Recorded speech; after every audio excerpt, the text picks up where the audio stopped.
আছে। সবকিছুই মানুষের জীবনে প্রথমবার হয় বুড়ি।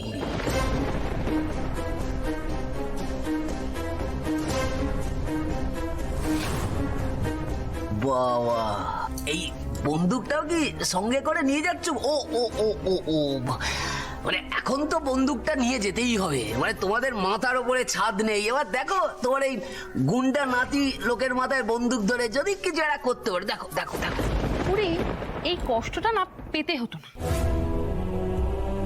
যদি প্রথম থেকেই আমাদের গুরুত্বটা দিতে দেননি। কুবের বাবা মনে আছে আমাদের কিরকম ঘাড় ধাক্কা দিয়ে দত্তবাড়ি থেকে বের করে দিয়েছিল? এখন বোঝ ঠালো। বড় আম্মা নতুন কাকি যা করেছে না, একদম ঠিক করেছে। তোমরাই যে আমার মা বাবা, তুমি মনে রাখতে চাই না, ভুলে যেতে চাই। চুতিয়ে তোমার মুখ ছিঁড়ে দেবো জানোয়ার। বেরিয়ে যাই বাড়ি থেকে এক্ষুনি। যা।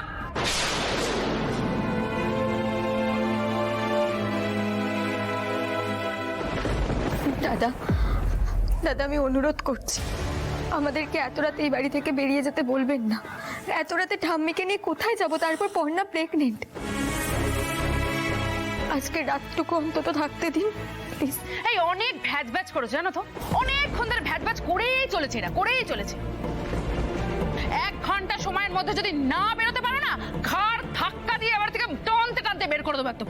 অনেক বক বক হয়ে গেছে, ফটো। আর সব থেকে বড় কথা, এখন আর কিচ্ছু করা যাবে না। একটা বিরাট বড় ভুল হয়ে গেছে। দেখো আমার শরীরের অবস্থা দেখতে পাচ্ছ তো কিরকম, কিন্তু এই অবস্থাটা দেখেও সৃজন দত্ত আমার গায়ে হাত তুলেছে। আমার মাথায় রক্ত উঠে গেছে এখন। আমার একটা ইশারায় না ওরা তোমাদেরকে টানতে টানতে এই বাড়ি থেকে বের করে দিতে পারে। কি করবি না তুই? কি করবি? অফিসার, আমি হাত জোড় করছি, প্লিজ সৃজনকে ছেড়ে দিন। ও আর এমনটা করবে না। এইভাবে হুজ্জুতি করাটা কিন্তু ঠিক নয়। এরপর কিছু করলে আপনাকে থানায় নিয়ে যেতে বাধ্য হব। না না, ও কিছু করবে না। সৃজন এসো।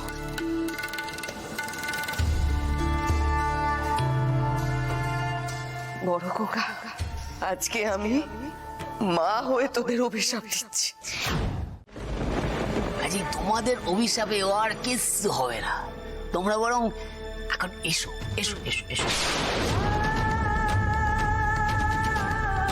সৃজন, পর্ণা, আমার আর ভালো লাগছে না। দেখ, যখন বেরোতেই হবে চল চল বেরিয়ে পড়ি। কিন্তু এত রাতে আমরা যাব কোথায় সেটা তো ভাবতে হবে। হাতে তো তেমন টাকা পয়সাও নেই, কি করব কিছুই তো বুঝতে পারছি না। হে ভগবান। বড় আম্মা, আমরা আর কোনোদিনও এই বাড়িতে থাকতে পারবো না। না, কোনোদিনও না। হ্যাঁ হ্যাঁ, তাই তাই। তোমাদের সবার অবস্থা দেখে যা মনে হচ্ছে রাস্তায় গিয়ে দাঁড়ানো ছাড়া তোমাদের আর কোনো গতি নেই। কি বর্ণা?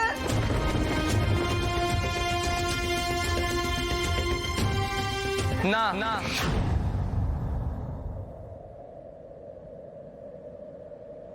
না আনন্দা, কেউ রাস্তায় গিয়ে দাঁড়াবে না।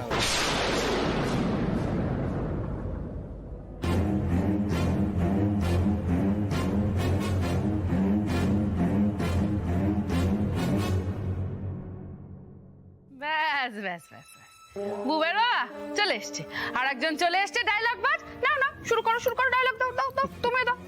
বাবা, আপনারা সবাই আমাদের ফ্ল্যাটে গিয়ে উঠবেন। আমার আর বর্ষার ফ্ল্যাট তো আপনাদেরও ফ্ল্যাট। চলুন সবাই।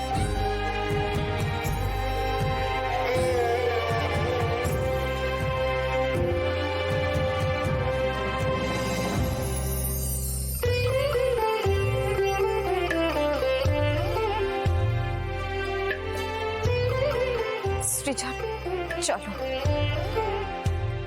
সুচি ঠামিকে নিয়ে আয় তুই।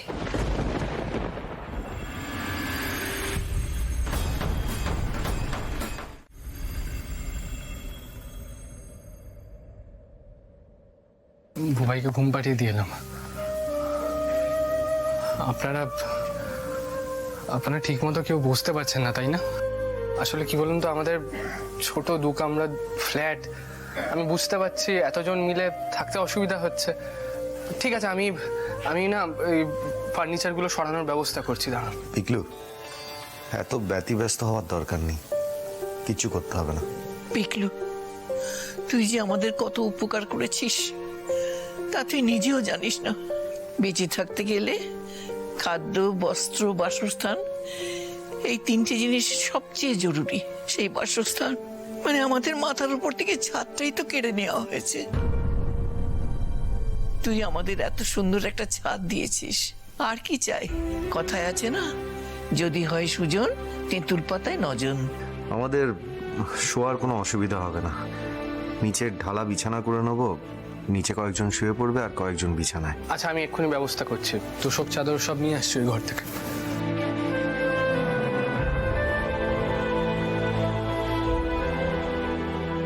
কৃষ্ণা, দেখছো পিকলুকে? তুমি একদিন এই জামাইকে মেনে নিতে পারোনি। সেই জামাই আজ যখন অয়ন আমাদের বাড়ি থেকে তাড়িয়ে দিল কুকুর বেড়ালের মতো, আমাদের মাথার উপর ছাদ দিল সেই জামাই। জামাই সত্যি ছেলে হতে পারে।